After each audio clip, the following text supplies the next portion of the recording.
थी। मेरा तो हाथ बिल्कुल दोनों बर्फ से सफ़ेद हो गया था। ये तो डॉक्टर ने कहा था अगर तू एक दिन भी नहीं आता ना आज, तो ये हाथ दोनों काटने पड़ते यहाँ से, इसलिए यह हालत हो गई थी। आखिरी के अंदर हमारे पास मतलब एम्यूनेशन ख़त्म हो गया, इसलिए हमने बटों से लड़ाई लड़ी और पत्थरों पे दे दे के मारा।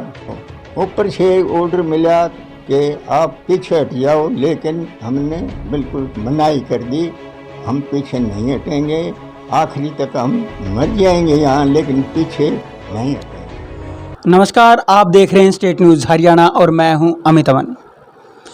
एक लड़ाई जिसने इतिहास में ऐसा नाम दर्ज किया कि वो लड़ाई पहली 10 लड़ाइयों के अंदर मानी जाती है आज भी। आप भूले नहीं होंगे वो रेजांगला, जहां भारत और चाइना के बीच युद्ध हुआ और वो महान योद्धा जो वहाँ पे अपनी जान की बाजी लगा रहे थे, और एक बटालियन जिसने महज 120 लोगों के वहाँ होते हुए 114 लोगों ने उनमें से अपनी जान की बाजी लगा दी, और उसके बाद भी उन्होंने वहाँ पे अपनी चोटी को हारने नहीं दिया। लेकिन जब चाइनीज जो अफसर थे, उन्होंने लड़ाई के बाद में जो बयान दिए वो सुनने वाले थे। उन्होंने कहा कि यहाँ के जो योद्धा थे वो काबिले तारीफ़ थे और इनको हम रियल हीरो मानते हैं। ऐसी लड़ाई में से एक योद्धा आज मेरे साथ बैठे हुए हैं, और ये किसी परिचय के मोहताज तो नहीं हैं, लेकिन इनका परिचय ये खुद ही आपको देने वाले हैं। जो कुछ चुनिंदा योद्धा उनमें से बचे थे, उनमें से अभी 2-4 दिन पहले ही एक योद्धा श्री कृष्ण जी के चरणों में विलीन हो चुके हैं, लेकिन आज उन्हीं में से बचे हुए एक योद्धा हमारे साथ हैं। चलिए इन्हीं से हम बात कर लेते हैं। बाबा, आप ये बताएं सबसे पहले कि आपका नाम क्या है, क्योंकि जो दर्शक हैं वो जानना चाहते हैं कि ये वीर योद्धा कौन है। मेरा नाम बहराम सिंह जी। यादव। कहाँ से हैं आप? बहराम सिंह यादव जी। हाँ जी। कहाँ से हैं आप? कहाँ से? आपका गांव कौन सा है? कारोली गांव में। जी। हाँ जी। बाबा, आप ये बताएं वहाँ पे क्या हुआ था उस समय पे, क्योंकि आप तो मौजूद थे। पहले जो हमारे घेरा लगा लिया पूरी कंपनी पे, क्यों कंपनी की नफरी तो बहुत कम थी और चीनियों की बहुत ज़्यादा नफरी थी जी। और पीछे से घेरा लगा लिया। इसलिए हमने मतलब 2 प्लाटून हमारी बिल्कुल पहले ख़त्म हो गई। तो मेरे पास मतलब LMG थी मेरे मोर्चे में, जो 8 प्लाटून पर जो अटैक हो रहा था उस पर मेरा LMG का फायर सीधा जा रहा था। तो मैंने काफ़ी मतलब दुश्मन को मारा है। ऊपर से ऑर्डर मिला कि आप पीछे हट जाओ, लेकिन हमने बिल्कुल मनाही कर दी, हम पीछे नहीं हटेंगे, आखिरी तक हम मर जाएंगे यहाँ, लेकिन पीछे नहीं हटेंगे। और नहीं हटे हम पीछे, और दुश्मन मतलब काफ़ी दुश्मन को मारा है। बाबा, सुनने में आता है कि वहाँ पे आपके पास जो असला बारूद था वो भी ख़त्म हो चुका था, बंदूक की बटों से आप लोगों ने जो दुश्मन है उसको मारा है।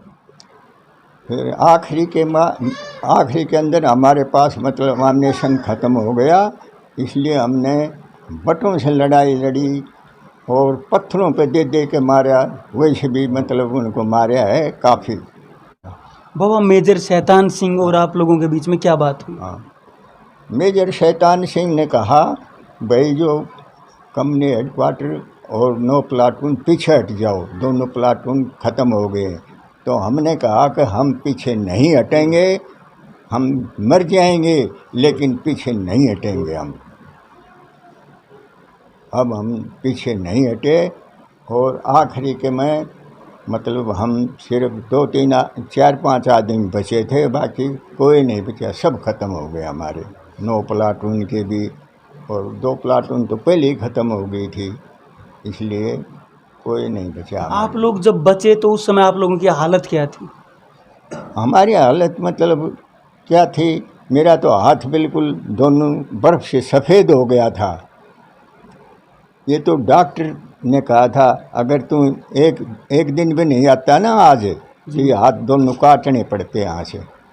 इसलिए यह हालत हो गई थी हमारी, क्योंकि बर्फ़ तो थी और हमने मतलब हाथों से मतलब फैर फार कर रहे थे उनसे मतलब, और फिर क्या कर रहे थे, गोली ख़त्म हो गई तो उस टाइम पर हमने बटों से और ऐसे मतलब लड़ाई लड़ी है काफ़ी मतलब काफ़ी देर तक।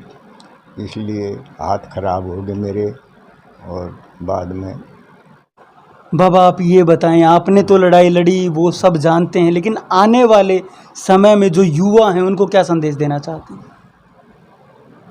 आगे आने वाले समय में हम चाहते हैं, हमने तो मतलब लड़ाई लड़ी है काफ़ी। अभी हमारे जो जवान हैं अहीर, उनके लिए हायर रेजिमेंट बनाई जाए, जो कि वो भी हमारे जैसे ही लड़ाका हों और होंगे। इसलिए अहीर रेजिमेंट बनानी चाहिए।